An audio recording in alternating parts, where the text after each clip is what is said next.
안녕하세요. 하와이 대저택입니다. 요즘 들어 절대 5분 안에 끝나지 않는 하루 5분으로 갓생살기. 오늘은 팀 페리스의 나는 4시간만 일한다에 담겨있는 내용 중에서 여러분들과 함께 생각해보고 싶은 부분을 말씀드리고자 합니다. 여러분, 이건 제가 아니라 팀 페리스가 한 이야기인데요. 이 이야기로 바로 시작해 보겠습니다. 솔직히 까놓고 이야기해 보시죠. 회사에서 여러분이 실제로 뭘 하는지 확인하지 않는다고 가정한다면 승진하기 위해서는 전화기를 귀에 댄 채 서류를 들고 사무실을 왔다 갔다 뛰어다니기만 하면 됩니다.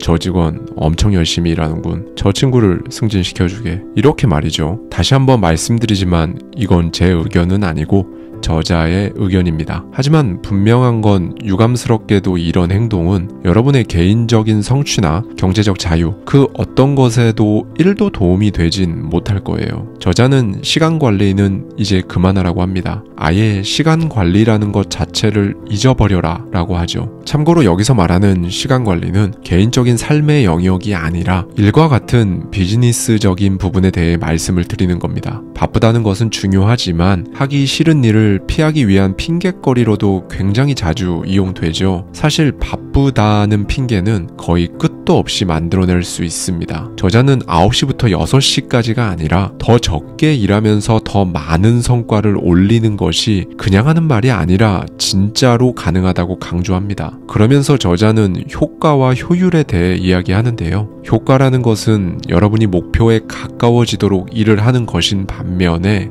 효율이라는 것은 그 일이 중요하든 그렇지 않든 어쨌든 가장 경제적인 방식으로 주어진 임무를 수행하는 것을 말한다고 합니다. 그리고 안타깝게도 대부분의 사람들은 효과적인지 아닌지는 고려하지 않고 일단 효율적으로만 일하려고 한다는 거죠. 그래서 여기서 두 가지 핵심이 나옵니다. 1. 중요하지 않은 일을 잘한다고 해서 그 일이 중요해지는 것은 아니다. 2.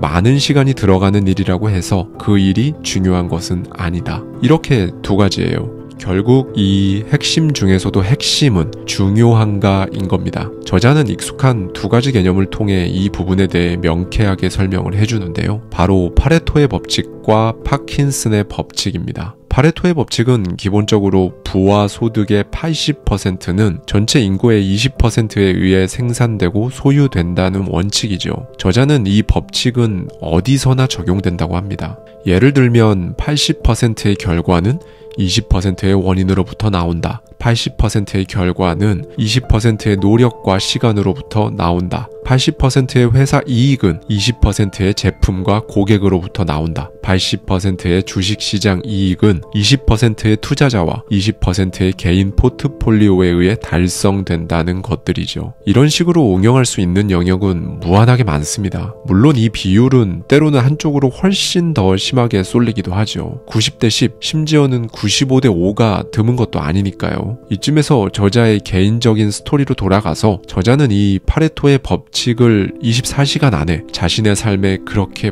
바로 적용시켰습니다. 정확히 딱 두 가지 질문으로 말이죠. 1.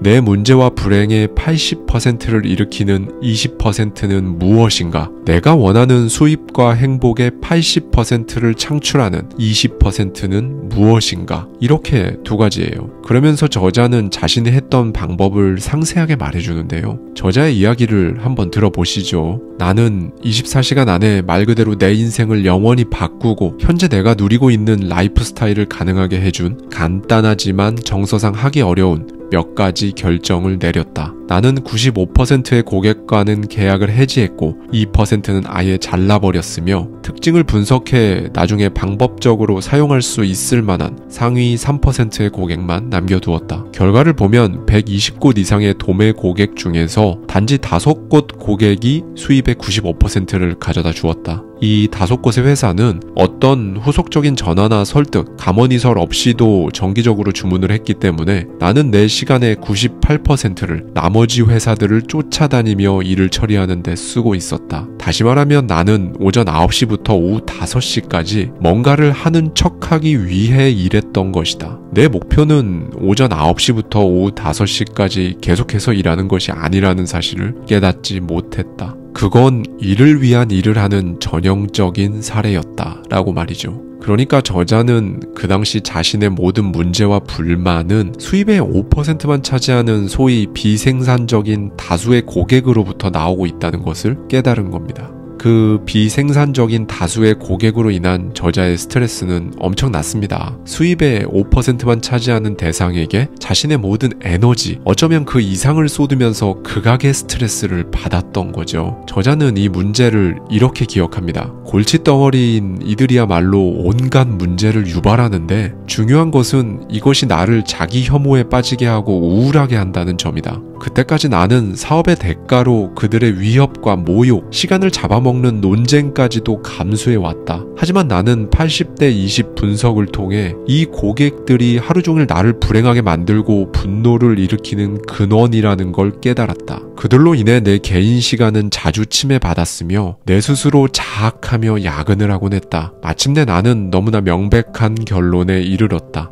내 자존심과 정신 상태에 미치는 악영향이 겨우 이 정도 값어치도 없었던 거였구나 라고 말이다. 나는 그 돈이 꼭 필요한 것도 아니었는데 돈을 벌어야만 한다고 생각해왔다. 나는 그들과 거래를 끊었으며 그렇게 하는 그 순간을 즐겼다 라고 말이죠. 이렇게 저자는 파레토의 법칙을 24시간 안에 자신의 삶에 적용시킴으로써 삶의 첫 번째 변화를 이뤄냈습니다. 그리고 두 번째로 파킨슨의 법칙을 또다시 곧장 적용합니다. 그건 바로 중요한 일로만 업무를 제한하기 위해서 근무 시간을 줄인다라는 거예요. 이 파킨슨의 법칙은 업무를 다 하는데 걸리는 시간은 결국 그 업무를 위해 할당된 시간만큼 늘어난다는 법칙입니다. 영국의 행정학자 파킨슨이 1957년에 주장한 법칙인데요. 자신이 해병에서 근무했던 경험을 토대로 관료 조직의 비효율성을 지적했던 이론으로 유명합니다. 방금 전 제가 말씀드렸던 업무를 다 하는데 걸리는 시간은 그 업무를 위해 할당된 시간만큼 늘어난다라는 내용이 인상적입니다. 그러니까 사실 어떤 사람에게 그 업무는 2-3시간이면 할 수 있는 업무지만 근무 시간이 8시간이기 때문에 그 시간에 맞춰 일을 하고 결국 그 일은 8시간이 걸려야 완성이 되는 거죠. 그런데 이런 경험 저도 그렇고 여러분들께서도 상당히 익숙하실 겁니다. 저자도 자신이 학부 시절 겪었던 이야기를 예시로 들어주는데요. 저는 이 부분이 꽤나 인상적이었어요. 저자가 대학생이던 시절 해당 학기 성적의 무려 25%를 차지하는 기말 페이퍼를 마감 시한 하루를 남기고도 작성을 못한 거죠. 사실상 아직 시작조차 못한 상태였습니다. 스타트업의 CEO를 만나 인터뷰하고 그 사업 모델을 심층 분석하는 과제였는데 바쁜 스타트업 대표들로부터 모두 거절을 당한 거죠. 기한을 연장해달라고 담당 교수를 찾아가 봤지만 마찬가지로 또 거절을 당했습니다. 여기서 저자는 어떻게 했을까요? 마감 시한 1분을 남기고 결국 제출을 했습니다. 그리고 그가 대학 4년간 쓴 페이퍼 중 최고의 점수를 받았다고 합니다. 이걸 어떻게 한 걸까요? 저자가 당초 담당 교수를 찾아가 기한 연장을 요청했을 때 그 교수가 해준 조언이 바로 파킨슨의 법칙이었다고 합니다. 저자는 마감 시한이 임박해서 자신이 불가사의한 힘을 발휘했던 것도 바로 이것 때문이었다고 합니다. 그날 당일 그는 새로운 회사를 찾아내서 바로 인터뷰를 진행했고 미친 듯한 양의 카페인을 마시며 밤샘 작업으로 분석을 완료해낸 거죠. 여기서 사실 우리는 중요한 포인트를 알 수 있어요. 어떤 프로젝트를 하는데 24시간이 주어진다면 여러분은 시간적 압박으로 인해 그걸 하는 데만 집중하며 정말 필요한 것들만 하게 됩니다. 반면에 똑같은 프로젝트를 하는데 일주일이 주어진다면 6일 동안 별것도 아닌 일을 하면서 고민만 하고 있는 거죠. 그리고 만약 그 기한이 2달이라면 여러분은 1달 반 정도는 그 프로젝트를 해야 한다는 마음조차 들지 않을 겁니다. 그렇죠? 정말 2달이면 저라도 그럴 것 같아요.